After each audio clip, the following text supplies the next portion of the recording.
বন্ধুরা, তিন প্রজাপতি ইউটিউব চ্যানেলে আপনাদের স্বাগত। আজ আমি পর্তুলিকাত অর্থাৎ টাইম ফুলের পরিচর্যা দেখাবো। এই গাছের তেমন একটা বিশেষ পরিচর্যা লাগে না, তবুও টবে যে গাছগুলো লাগানো হয় তাদেরকে একটু খাবার দিলে গাছ থেকে আমরা তুলনামূলক অনেক বেশি ফুল পাবো।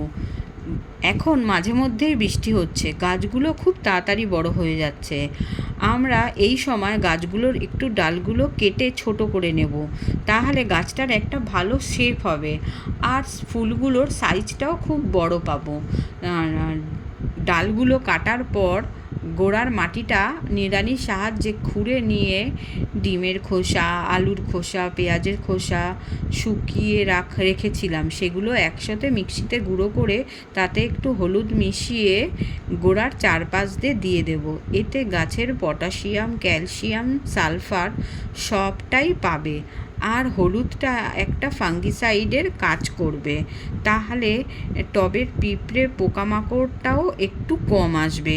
সবশেষে ভালো করে একটু জল দিয়ে দেব। তাহলে আপনাদেরও পর্তুলিকাগুলো এই ঘরোয়া উপায়ে পরিচর্যা করুন, আর আমাদের চ্যানেলটা একটু সাবস্ক্রাইব করে দেবেন। এতক্ষণ আমাদের ভিডিওটা দেখার জন্য ধন্যবাদ। এইভাবেই আমাদের পাশে থাকুন, লাইক, কমেন্ট, শেয়ার করুন।